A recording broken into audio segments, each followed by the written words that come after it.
a translation that's in here that's in the script. And this is a review kind of what we talked about last week. In the first verse, there are 3 clauses, and each clause has enormous meaning. So that's why I gave a headline there for each one of these clauses. The first clause, the Word always existed. Here's what it says from the original. Before the beginning of all created things, there always existed the Word. And the Word always was face to face with God. That shows he's a distinct person. And the Word, as to his being, always was God. In other words, he's co-equal with the Father. Then verse 2 reemphasizes these truths. This same one always existed face to face with God.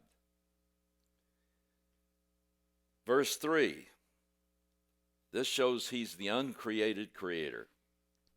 All things came into being through him, and apart from him, not one thing came into being that has come into being. Like I said last week, that's as good a legal phrasing as you can get, because it doesn't leave any loopholes that anything could have been created apart from him. And yet, he is not a thing. He is the creator of all things, which means he wasn't created. Now, in verse 4, I'm going to read from the New American Standard. In him was life, and the life was the light of men. Now, here's the way it spells out in the Greek. In his person. Because it shows that the source of life is in him.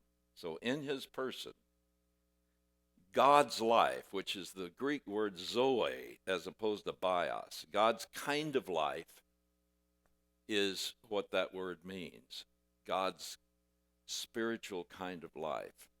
So it says, in his person, God's life always existed.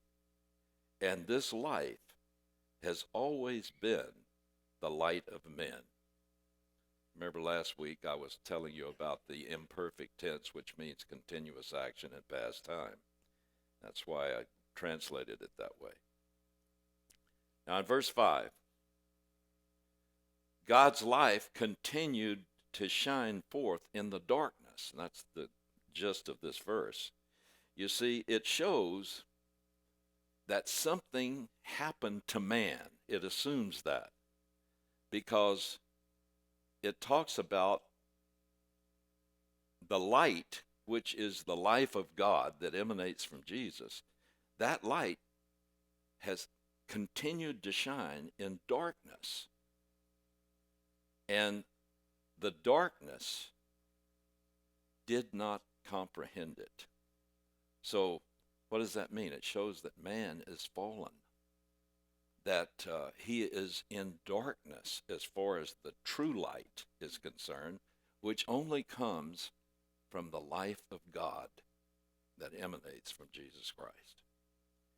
Now, isn't that a incredible picture? You think of this whole world, you look back on all the history of mankind, and it talks about how the world has become completely dark as far as God's life is concerned.